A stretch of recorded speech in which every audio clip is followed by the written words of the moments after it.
이제 다 함께 9월 13일 청소년부 예배를 하나님께 드리도록 하겠습니다.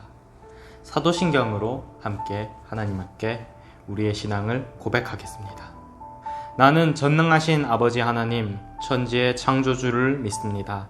나는 그의 유일하신 아들, 우리 주 예수 그리스도를 믿습니다. 그는 성령으로 잉태되어 동정녀 마리아에게서 나시고 본디오 빌라도에게 고난을 받아 십자가에 못 박혀 죽으시고 장사된 지 사흘 만에 죽은 자 가운데서 다시 살아나셨으며 하늘에 오르셔 전능하신 아버지 하나님 우편에 앉아 계시다가 거기로부터 살아있는 자와 죽은 자를 심판하러 오십니다. 나는 성령을 믿으며 거룩한 공교회와 성도의 교제와 죄를 용서받는 것과 몸의 부활과 영생을 믿습니다. 아멘. 하나님 감사합니다. 이렇게 날씨가 많이 시원해진 9월입니다. 주님, 날씨가 좋아졌고 주님께 기쁨으로 예배드릴 수 있음에 감사합니다. 주님, 코로나19가 아직 많이 계속되고 있습니다. 주님, 이 상황 가운데서도 주님께서 은혜 내려 주시옵소서. 주님께서 우리를 보호하여 주시옵소서. 우리의 신앙이 무너지지 않도록, 이 코로나19 상황에서도 우리의 신앙이 무너지지 않을 수 있도록 우리 친구들 주님께서 붙들어 주시옵소서. 주님, 그리고 이 예배를 통해서 주님께서 하시는 그 말씀 듣고 우리가 세상에서 나아가려고 주님의 뜻대로 살아갈 수 있게 하여 주시옵소서. 감사드리며 이 모든 것을 우리 주 예수 그리스도의 이름으로 기도드립니다. 아멘.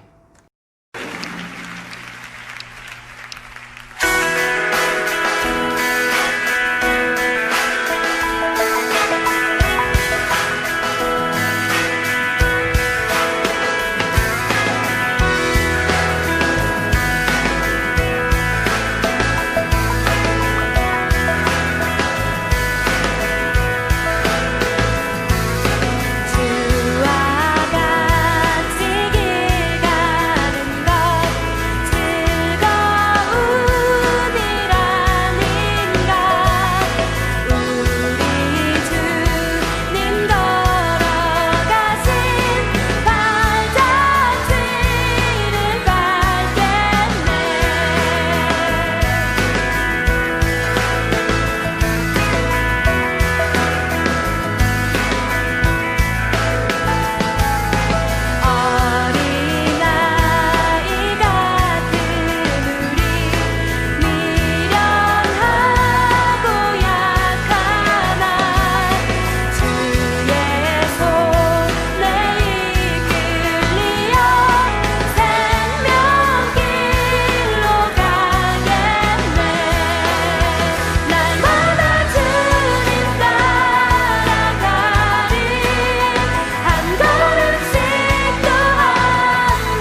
오늘 우리를 위하여 주신 하나님의 말씀은 구약성경 에스겔 48장 30절에서 35절까지의 말씀입니다.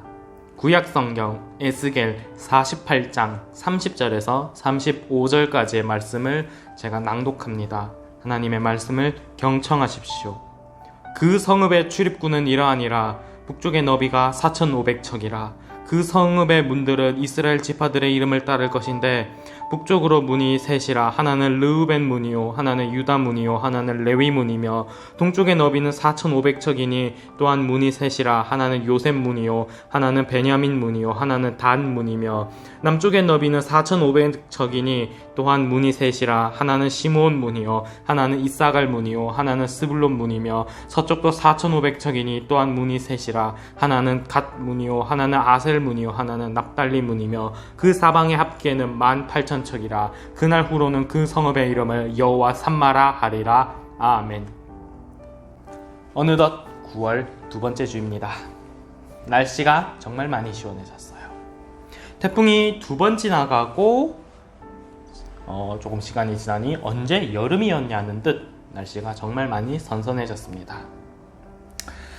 이 가을 우리가 좀 더 살기 좋아진 것처럼 장마도 지나가고 태풍도 지나가는 것처럼 우리의 신앙도 다시금 좀 더 건강한 신앙이 되기를 간절히 기도합니다. 여러분의 신앙이 간절히 건강하고 강한 신앙이 될 수 있기를 정말 간절히 기도합니다. 여러분들 많이 보고 싶습니다. 빨리 이 코로나19 사태 회복돼서 편안하게 예배드릴 수 있기를 간절히 기도합니다. 오늘은 하나님의 이름들에 대한 두 번째 시간입니다. 오늘은 여호와 삼마의 하나님을 보고자 합니다. 오늘 우리가 함께 살펴보고자 할 본문은 여호와 삼마라고 말하는 본문입니다. 이 본문 먼저 언제나처럼 여호와 삼마의 뜻을 한번 생각해 보고자 합니다. 우리 한국어 성경에는 여호와 삼마를 하나님께서 거기 계시다 이렇게 번역했습니다. 삼마라는 말은 부사입니다. 그냥 거기에 그런 의미예요. 이것만 보면 여호와 삼마라는 말은 생각보다 별 큰 의미가 없어 보입니다. 그냥 여호와께서 거기 계시다. 성전, 오늘로 표현하자면 교회라고 말할 수도 있겠죠. 거기에 하나님이 계시다. 이 정도 이야기 같아 보입니다. 이 여호와 삼마라는 표현은 그 자체로는 생각보다 의미가 많이 나오지 않습니다. 그러나 이 여호와 삼마라는 표현은 에스겔서 전체와 함께 볼 때 큰 의미를 가지게 됩니다. 이 여호와 삼마라는 말을 끝으로 에스겔서가 끝나요. 즉 에스겔서 전체 최종 결론이 바로 여호와 삼마라는 것이죠. 따라서 먼저 에스겔서의 전체적인 내용을 잠깐 살펴보고자 합니다. 에스겔서 1장은 예언자 에스겔이 소명을 받는 것으로 시작합니다. 예언자로 부름받습니다. 그때 에스겔은 여호와의 보좌의 환상을 봅니다. 그 보좌에는 바퀴가 달려 있어요. 바퀴 달린 보좌 위에 앉으신 여호와 하나님, 그분께 에스겔은 예언자로 부름받습니다. 이 바퀴 달린 여호와의 보좌, 그 의미가 무엇인가요? 하나님은 어디든지 계실 수 있으신 분이라는 의미죠. 이스라엘은 하나님을 성전 안에만 계신 하나님으로 생각했습니다. 그래서 성전의 지성소 밖은 하나님이 계시지 않은 곳이라고 생각했어요. 그러나 에스겔의 소명에서 하나님은 보좌에 바퀴가 달리신, 즉 어디서든지 계실 수 있는 하나님, 자유로운 하나님입니다. 그런 하나님은 성전 밖에서도 얼마든지 활동하실 수 있으시죠. 그래서 에스겔서에서 하나님은 성전을 떠나실 수 있으신 분입니다. 우리가 흔히 교회 가면 예수님 만날 수 있다라고 많이들 생각합니다. 예수님 만나러 교회 간다, 그런 내용의 어린이 찬양도 참 많았어요. 비슷한 주제의 설교도 참 옛날엔 많았고요. 이스라엘도 이와 비슷하게 생각했습니다. 성전을 가면은 하나님 만나 뵐 수 있다. 하나님과 가까이 할 수 있다. 그래서 이스라엘의 성전사랑 유명합니다. 시편의 성전에 올라가는 찬양시대 얼마나 많은가요? 주의 집에서의 하루가 다른 곳의 첫날보다 좋다. 하루라도 주님과 가까이 하고 싶다는 마음. 그래서 이스라엘은 성전을 정말 사모했습니다. 성전이 있으면 이스라엘은 하나님이 보호하시고, 성전이 있으면 우리가 먹고 사는 것 아무 문제 없다, 그렇게 생각했습니다. 성전이 있다는 것은 하나님이 이스라엘과 함께 하신다는 그 증거, 그렇게 생각했습니다. 그러자 생각이 안일해지기 시작합니다. 성전이 있으니까 역으로 하나님이 언제나 우리와 함께 하신다라고만 생각한 거죠. 성전이 보이기만 하면 아무 문제 없다라고 생각한 것입니다. 하나님이 어떻든지 간에 성전이 있으면 아무 문제 없다. 성전을, 거기 계신 하나님을 너무나도 사랑했지만 역으로 성전 그 자체를 사랑하는 것으로 변질되어 버렸죠. 안일하게 신앙생활을 하기 시작했습니다. 그 안일함이 신앙적으로나 도덕적으로나 모든 방면에서 타락을 이끌었습니다. 그 상황이 되자 하나님이 성전에서 떠나신다, 즉 이스라엘을 버리시겠다, 이스라엘을 심판하시겠다, 그렇게 에스겔서가 말하고 있는 것입니다. 그렇게 하나님이 이스라엘을 심판하시고 나라를 멸망하게 하시고 성전이 파괴되고 난 후에 이스라엘 백성들은 포로로 끌려가게 됩니다. 그때 하나님이 에스겔을 또 한 번 부르셔서 다시 이스라엘을 회복시키시겠다고 말씀하십니다. 그러면서 에스겔에게 환상을 보여주세요. 하나님이 좌정하실 새로운 성전, 그 성전을 보여주십니다. 하나님이 이스라엘을 회복하시겠다는 소망을 보여주십니다. 그런 성전에 대한 환상, 소망에 대한 환상이 에스겔서 후반부에는 잔뜩 나옵니다. 이 성전에 대한 환상을 다 보여주시고 난 후에 하나님이 여기에 덧붙이시는 거죠. 여호와께서 거기 계신다. 여호와 삼마. 이 내용인 것입니다. 성전, 거기에 하나님이 계신다는 것입니다. 하나님이 좌정하실 그 새로운 성전을 이스라엘에게 약속하신 겁니다. 하나님은 이스라엘과 함께 하신다는 것을 다시금 보여주시는 것입니다. 오늘 본문에서 우리는 하나님이 거기 계신다는 것을 얼마나 감사한 일인지 한번 생각해 보아야 합니다.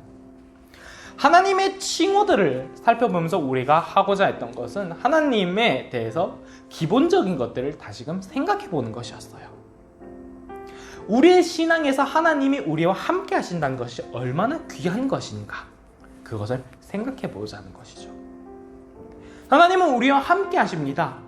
그런데 그것이 당연한 것, 지극히 일반적인 것, 그래야만 하는 것, 그래서 하나님은 기계적으로 우리와 함께 하시는 것, 하나님은 당연히 우리에게 이러실 거야 라고 생각할 수 없다는 것입니다.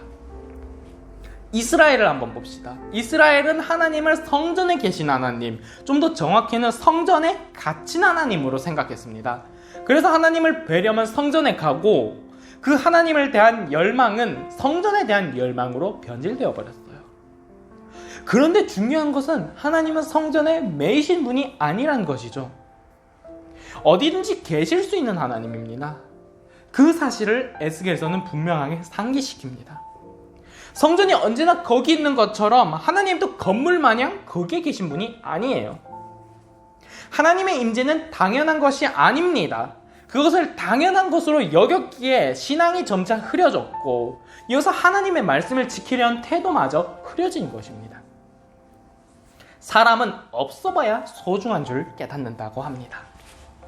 하나님이 성전에서 떠나시고 성전이 파괴되고 나라가 멸망한 후에 이스라엘은 그제서야 그들의 하나님이 함께 하신다는 것이 얼마나 소중한 것인지 깨닫게 되었습니다. 그러고 난 후에 하나님이 거기 거하실 성전을 보여주십니다. 여호와 삼마. 이 칭호는 하나님이 성전을 떠나신 이스라엘에게, 성전이 파괴되어 잃어버린 이스라엘에게 너무나도 소중한 칭호입니다.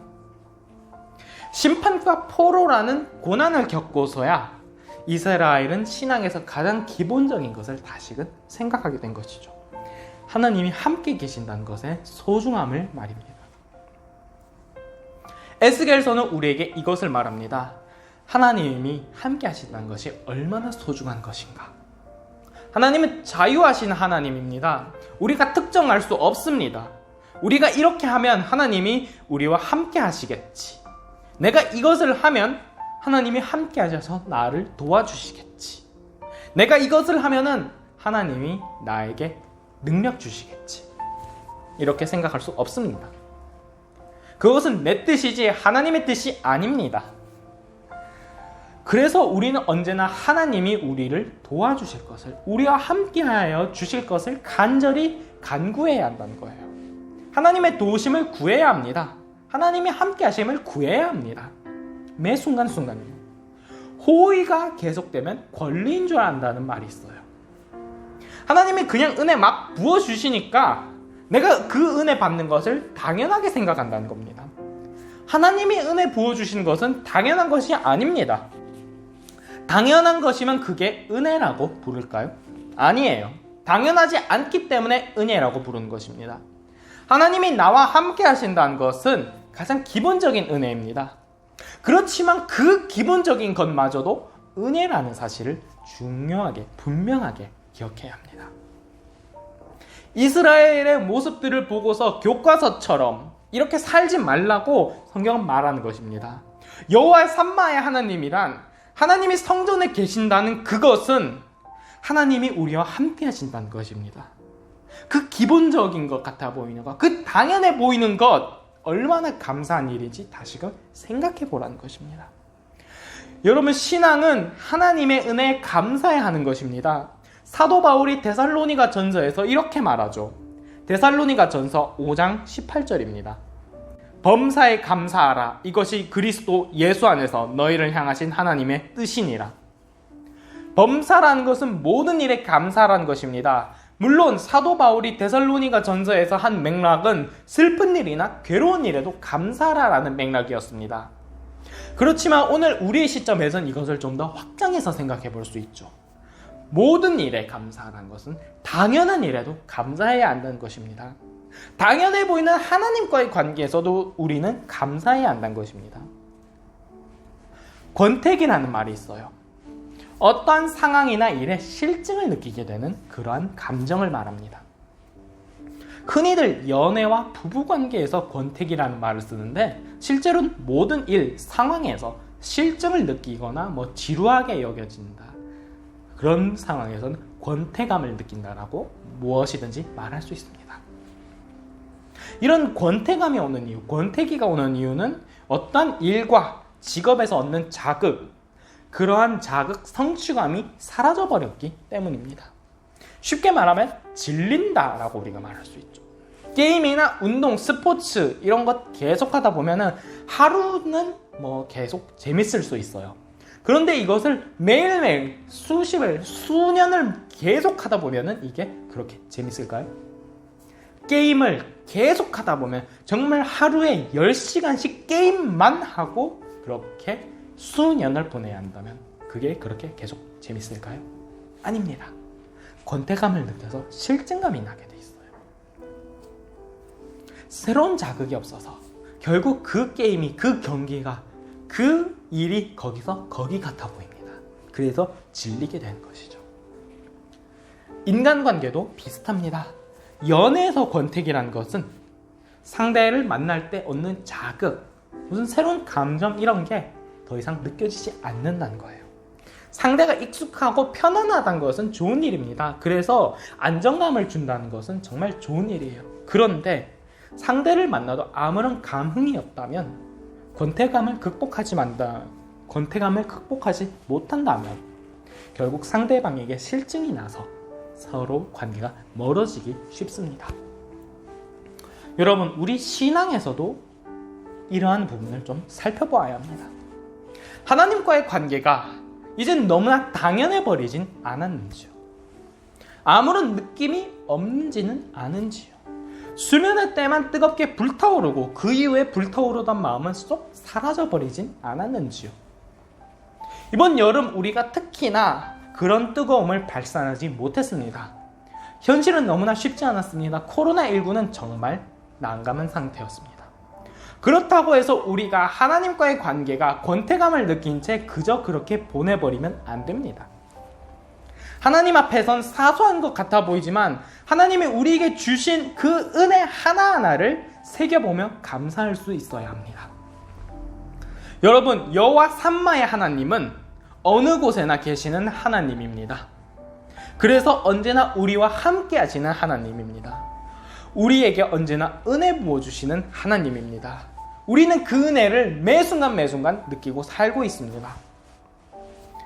그렇다면 그 은혜를 매 순간 감사해야 합니다. 그 은혜는 당연한 것이 아닙니다. 이번 한 주도 하나님께서는 우리에게 은혜 베풀어 주실 것입니다. 그렇다면 여러분, 삶의 매 순간 하나님이 함께 하신 것 하나하나 꼼꼼하게 생각해 보시길 바랍니다. 매 순간 나에게 주신 은혜를 생각해 보시길 바랍니다. 내가 오늘 이렇게 먹을 수 있음에 감사. 내가 이렇게 오늘도 공부할 수 있음에 감사. 내가 이렇게 일상이 코로나19로 쉽지 않지만 그래도 살아갈 수 있음에 감사. 오늘 하루 또 살아갈 수 있음에 감사. 그렇게 주신 작은 은혜들 하나하나에 감사해 보시면서 신앙의 권태기를 넘어서는 여러분이 되시길 간절히 기도합니다. 그 하나님이 함께 하신 사실을 여호와 삼마의 하나님이란 그 이름에 감사하시면서 이 한 주도 보내시는 우리 마중물 예람 공동체 되기를 간절히 기도합니다. 함께 기도하시겠습니다. 하나님 감사합니다. 오늘 우리에게 주신 하나님의 말씀 우리가 함께 생각해 보았습니다. 여호와 삼마의 하나님을 우리가 생각해 보았습니다. 하나님이 거기 계신다. 하나님이 우리와 함께 하신다. 하나님은 우리에게 은혜 베풀어 주신다는 사실을 생각해 보았습니다. 하나님, 우리가 그 사실을 너무나도 당연하게 여기지 않았는지요? 하나님이 우리에게 주시는 은혜가 당연한 것으로 여기지 않았는지요? 우리에게 주시는 이 은혜는 당연한 것이 아닙니다. 하나님이 우리와 함께 하신다는 것은 그 작은 것 하나하나까지도 너무나도 감사한 일입니다. 주님, 우리가 이 여름 코로나19로 인해 우리의 신앙을 뜨겁게 다시금 발산하지 못했지만은 이 가을을 들어서면서 우리가 다시금 한번 점검해 보길 바랍니다. 우리의 신앙이 어떻게 되었는지요? 하나님께 작은 것 하나하나 감사하고 살았는가요? 아니면은 하나님께 감사하지 못하고 살았는가요? 주님, 우리가 하나님께 작은 것 하나하나 감사할 수 있게 하여 주시옵소서. 우리의 삶의 모든 순간에 역사하시는 하나님께 작은 것 하나하나 감사하며 그렇게 신앙의 기초를 다시금 다져가며 나아가는 우리 마중물 예람교회 공동체 되게 주님 역사하여 주시옵소서. 감사드리며 이 모든 것을 우리 주 예수 그리스도 이름으로 기도드립니다. 아멘. 이제 다 함께 봉헌하시겠습니다.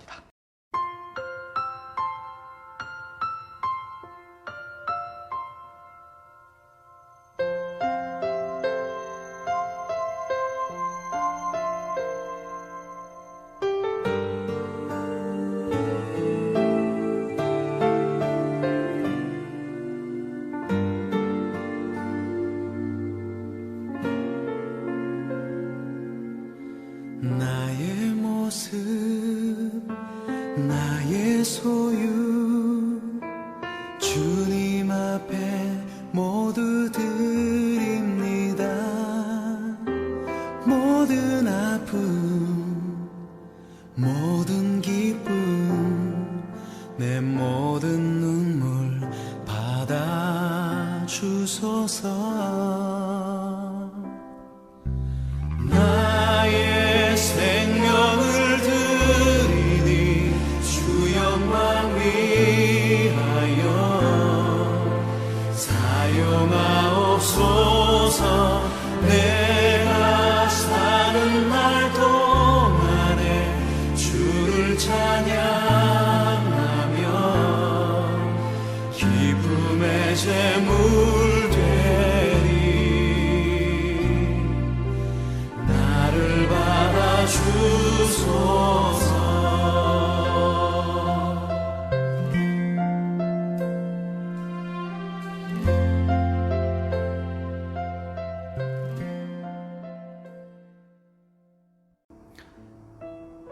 주님 감사합니다. 우리가 이렇게 주님께 예물을 드립니다. 이 예물 드리는 손길이 주님께 진정 감사하며 드리는 예물 되게 하여 주시옵소서.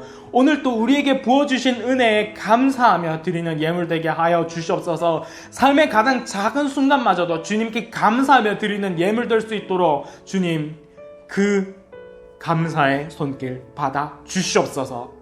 주님, 그리고 우리 친구들의 삶을 지켜주시옵소서. 역사하여 주시옵소서. 코로나19로 인해 어려운 가운데 있습니다. 주님, 그 삶의 매 순간순간들, 그 삶의 현장들 주님께서 역사하여 주시옵소서. 또한 우리 선생님들 주님께서 은혜 내려주시사 우리 친구들과 함께 세상을 향해 선한 영향력 미치는 그리스도인 되어 살아갈 수 있게 하여 주시옵소서.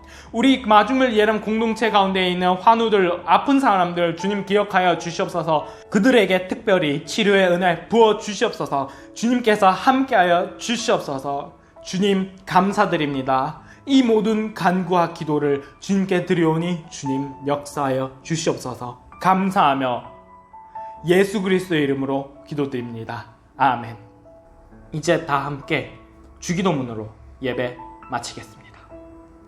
하늘에 계신 우리 아버지, 아버지의 이름을 거룩하게 하시며 아버지의 나라가 오게 하시며 아버지의 뜻이 하늘에서와 같이 땅에서도 이루어지게 하소서. 오늘 우리에게 일용할 양식을 주시고 우리가 우리에게 잘못한 사람을 용서하여 준 것 같이 우리 죄를 용서하여 주시고 우리를 시험에 빠지지 않게 하시고 악에서 구하소서.